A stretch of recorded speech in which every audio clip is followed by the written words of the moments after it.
They say hospitals are places of healing, but for me, it became the scene of my final breaking point. I was still in scrubs, stitches fresh in my side, the antiseptic sting barely fading from my skin, when my father burst through the door. "Pay rent or get out," he shouted, his voice ricocheting off the sterile walls like a punch. I blinked, too stunned to reply. "I said no," I whispered. His hand came down before I could flinch. The slap cracked against my cheek, my body collapsing sideways off the bed, pain shooting through my ribs as blood filled my mouth. "You think you're too good for this family?" he sneered, standing over me like I was nothing. But as I lay there on the cold hospital tile, I knew one thing for certain. He had no idea what I'd do next. And this time, I wouldn't stay down. It started 3 months ago, when I moved back in with my father. I didn't want to. God, I didn't want to. But after the clinic cut my hours, and the landlord raised the rent again, I had no choice. Danime's 6-year-old daughter needed a roof over her head more than I needed pride. Dad said it would be temporary, but the second I unpacked my suitcase into the tiny spare room with the creaky window and water-stained ceiling, I knew better. Nothing with him ever came without cost. At first, it was little things, groceries, gas, fixing the Wi-Fi, because you're the one using it the most. I paid, quietly, even when it meant putting my own overdue dental checkups on hold. Then came Eric, me younger brother.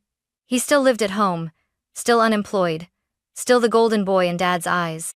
I'd come home from back-to-back shifts to find him sprawled on the couch, gaming, while Dad told me Eric was just going through things. Apparently, depression meant he couldn't work, but it didn't stop him from ordering Uber Eats every day on my card, just until his account's unfrozen. They never asked. They expected. Dad's voice would drop into that heavy tone, the one that used to freeze me as a kid. "Family helps family," he'd say. What he meant was, "You owe us, and we don't owe you anything." Danny picked up on the tension fast. She stopped humming when we got home, started clutching her bunny tighter. Asked me, once, if Grandpa was mad at her too. That night, I cried into my pillow, muffling the sound so she wouldn't hear.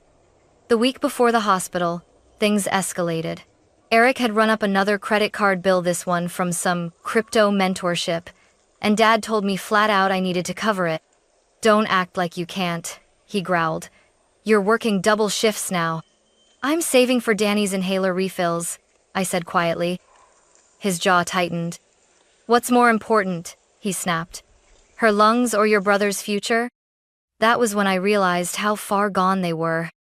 The day of the accident, I was headed home after a brutal overnight shift. Rain slicked the roads. I blinked too long at a red light and didn't see the truck turning across my lane until it was too late. The impact sent my car spinning. I woke up on a stretcher, Danny's name the only thing on my lips. The doctors said I was lucky. 6 stitches along my ribs, a sprain in my left wrist, and a bad bruise across my hip. They kept me overnight for observation. The next morning, he walked in. No flowers, no, "How are you?" No check on Danny, just that voice. "Pay rent or get out." And the slap. The bruise on my ribs pulsed every time I breathed. I was discharged with gauze, painkillers, and a warning to rest for at least a week. But how do you rest in a house that doesn't feel safe? When I got back, Dad was in the kitchen like nothing had happened. He didn't mention the slap, didn't acknowledge the bandage under my shirt. He just asked if I'd remembered to transfer this month's utilities. "Your room uses the most heat," he said casually, sipping his coffee. "And that kid of yours leaves the lights on all the time." I swallowed the lump in my throat and nodded. That night, I sat on the edge of Danny's bed while she slept, tracing the pale line of a healing scar on her cheek from a playground fall weeks ago. I remember how I'd panicked back then. But now, my own pain didn't even matter to the people I called family. The next morning, a letter was slid under my door. Not a note, a typed letter. "Effective immediately, rent will increase by $200 month due to additional strain on household income.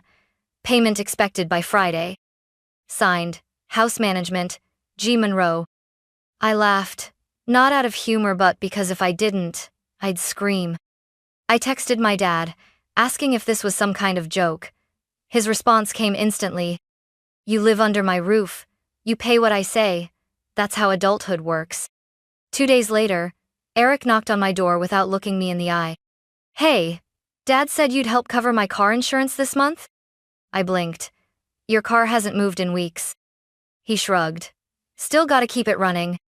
It was like I was the family's ATM, no PIN required. Even Danny noticed.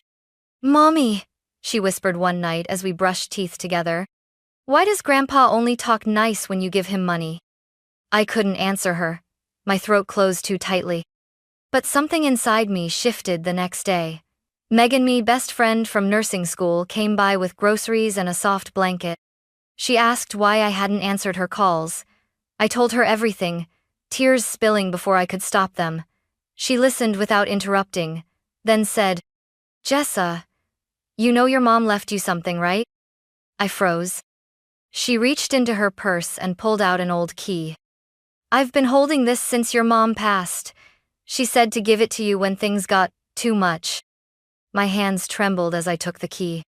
It was time to find out what Mom had left behind and if it could finally help me break free. The key was old brass, with a tiny M engraved near the base.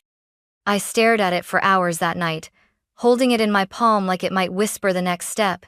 Danny had fallen asleep curled beside me, Bunny tucked under her chin, unaware that something had shifted. My mom had passed 3 years ago. Ovarian cancer. Quiet. Quick. Unfair.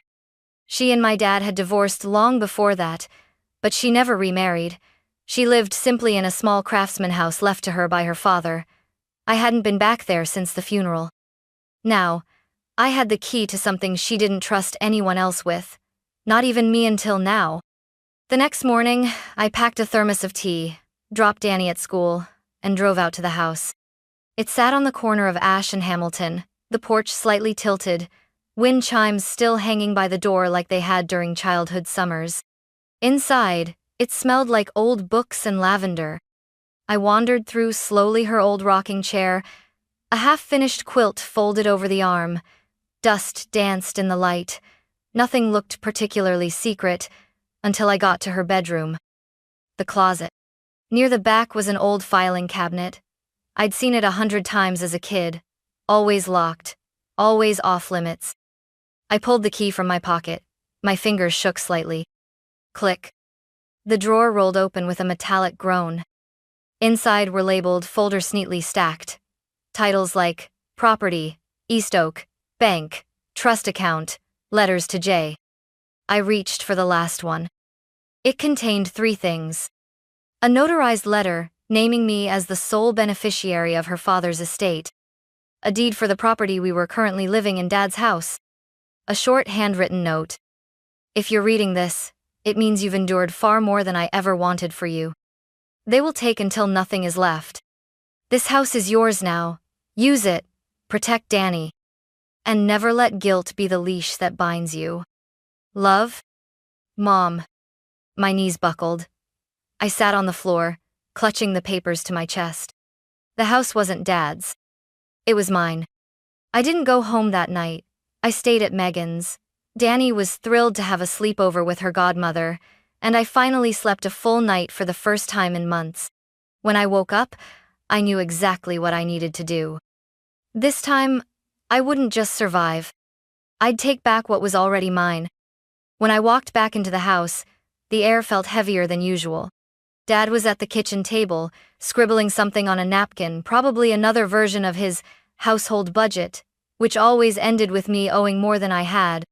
Eric was on the couch, gaming headset on, a bowl of cereal perched on his stomach like a lazy badge of honor. Neither of them looked up. "Where were you?" Dad finally muttered without turning. I took a slow breath. "With Danny, at Megan's." He scoffed. "Next time, let someone know. You don't just walk out of someone else's house like that." I smiled.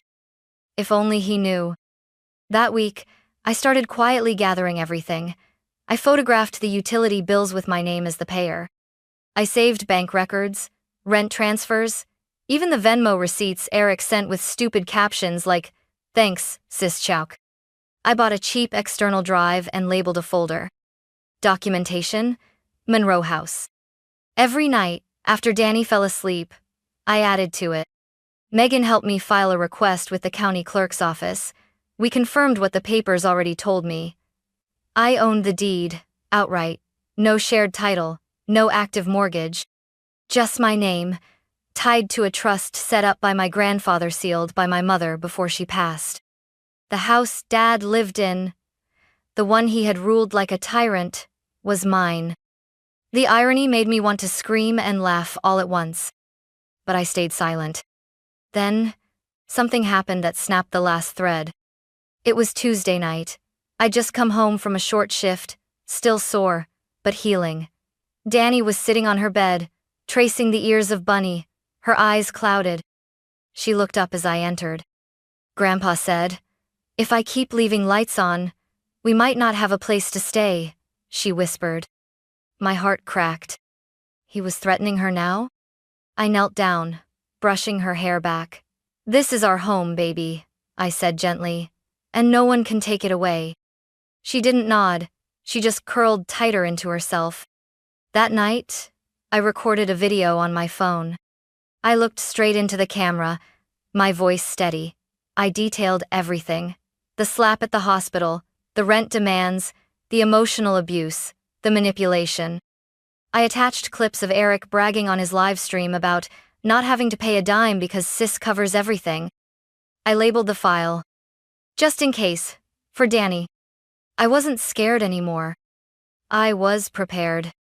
2 days later, I called the same attorney who had helped me with Mom's funeral estate filings. When I told him the situation, he didn't hesitate. "You have every legal right to file for eviction," he said. "And given the abuse, you may also qualify for a protection order." I set the papers on the desk in front of me, hand trembling just once, then steady. "For the record," I said to him, voice calm, "I'm not doing this out of anger." He looked up. "Then why?" I smiled. "Because I'm done paying for silence." I waited until Saturday morning. The house was quiet, the sun not quite fully up.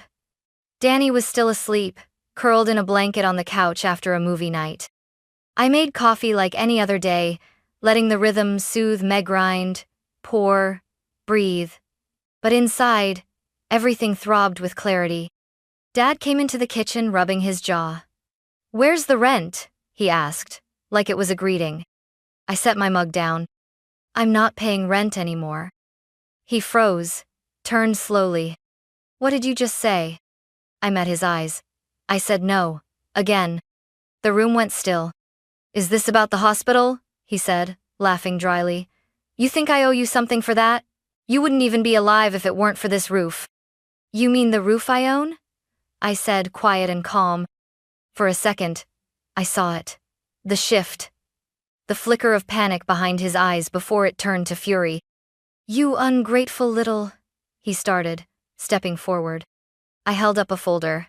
"Deed, trust documents, tax records, all in my name." Eric shuffled in, bleary-eyed, shirtless, holding a cereal bowl. "What's going on?" "She's saying she owns the house now," Dad spat, trying to pull rank. "You believe this?" Eric blinked, then scoffed. "You? Please. You couldn't manage an apartment lease, let alone." I turned to him. "The only reason you've had heat, Wi-Fi, and Uber Eats is because I've paid for it. Every single time."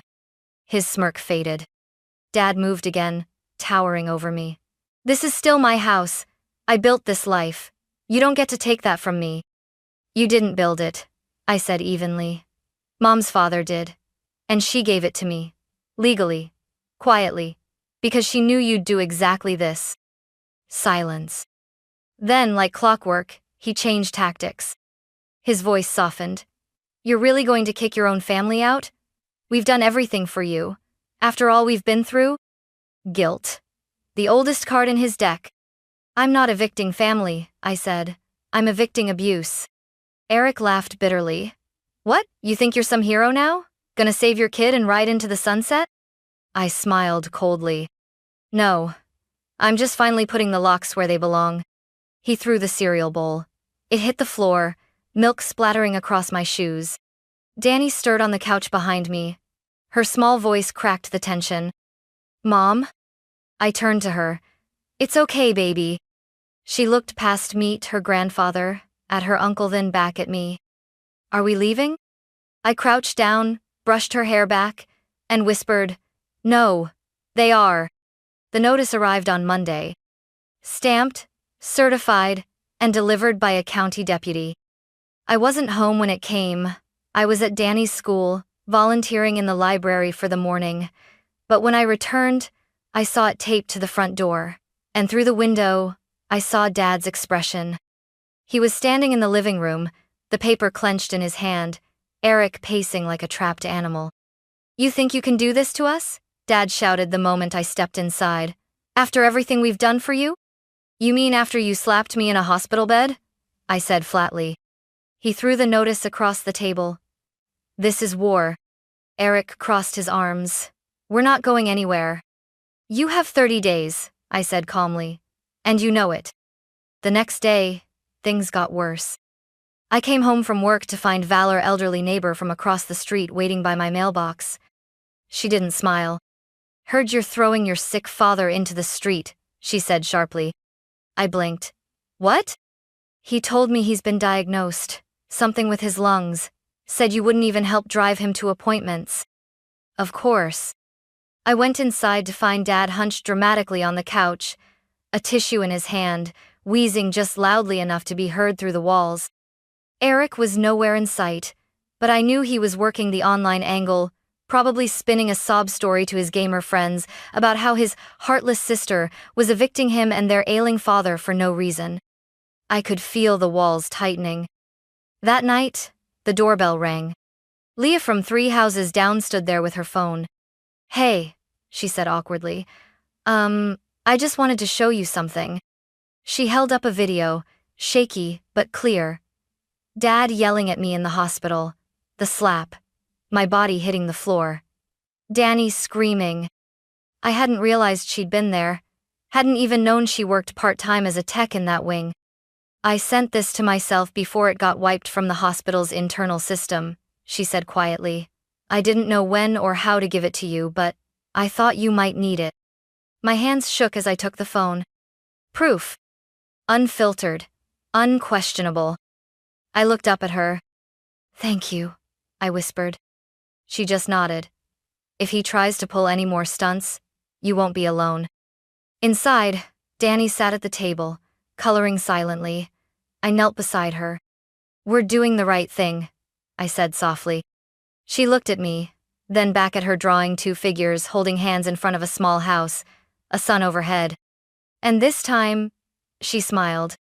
The eviction was set for Friday morning. I woke up before the sun, my nerves buzzing like wires in my chest. Danny was still asleep, her arm curled around Bunny, the early morning light tracing soft gold across her cheeks. I kissed her forehead, whispered, "Today's the day," and stepped into the hallway. Dad was already pacing in the kitchen. He saw the clipboard in my hand and sneered. "You really think the cops are going to make me leave my house?" I didn't answer. Because I didn't need to. By 9:00 a.m., the county deputy pulled up to the curb, calm, professional, clipboard in hand.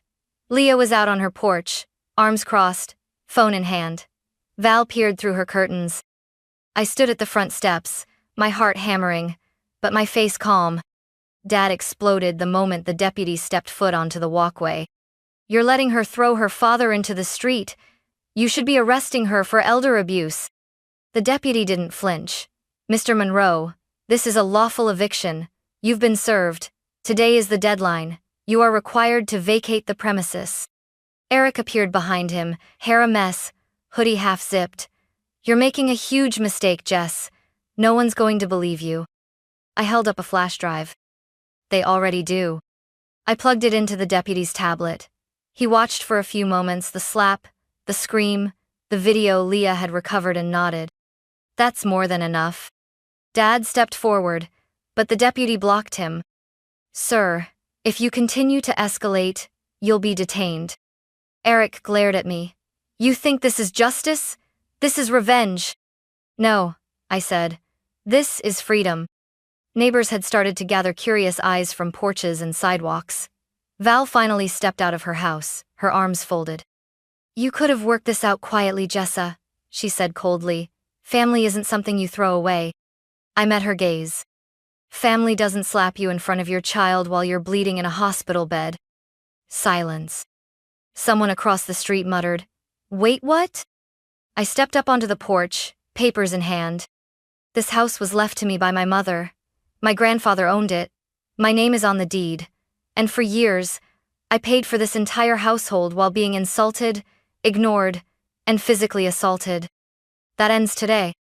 Dad looked around, chest heaving, eyes searching for sympathy. None came. He pointed at Danny, who now stood beside me. You're ruining her life. And then, Danny spoke. Her voice was soft, but it pierced the morning like a bell. You hurt my mom. That's what ruined it. Dad opened his mouth, but no sound came out. Eric stared at her like she was a ghost. And for the first time, I saw it the moment they realized they had lost. Not just the house, but control. The deputy handed me a final form, confirming possession. Ma'am, he said, the property is yours, uncontested. Dad's shoulders slumped. Eric dropped his duffel on the porch. They were out. The house was ours. As they walked down the steps, Dad turned one last time. You'll regret this. I looked at him and said, No, I regret letting it go on this long. Danny reached for my hand as we closed the front door behind us. She looked up. We're safe now? I bent down, kissed her forehead. Yes, baby, we are. We moved 2 weeks later. I didn't want to stay in the house, even if it was legally mine. The walls still echoed with shouting, the floorboards still creaked with memories I didn't want to relive. So I sold it quietly, without ceremony, and used the money for a small rental cottage across town. It wasn't fancy. 2 bedrooms, a tiny porch, lavender bushes out front. But it was ours. Danny picked her room instantly, the one with the window facing east so the morning sun could wake Bunny first. I let her choose the paint color, pale sky blue. Every night, she slept deeply now. No more midnight flinches, no more whimpers through dreams, just the steady rise and fall of peace. I started therapy. For the first time, I spoke out loud the things I had only whispered in shame. The guilt. The years of giving. The fear of not being enough. And slowly, like pulling thorns from skin, I began to heal. Megan came by often, usually with coffee or pie. Sometimes, we just sat in silence while Danny painted in the corner. You're different now, Megan said one evening, watching me from across the table. I'm lighter, I replied. Like I stopped carrying bricks I thought were mine. One Sunday morning, Danny stood beside me on the porch, brushing Bunny's ears with a toothbrush. She looked up, her hair catching the breeze. Mommy, she said, do you think Bunny's proud of us? I smiled. I think Bunny always knew we were stronger than we believed. She leaned into me, small and warm, her hand slipping into mine. The lavender swayed gently in the breeze. The sky was soft, no longer heavy. And for the first time in years, I didn't feel like I was surviving. I felt like we were finally living.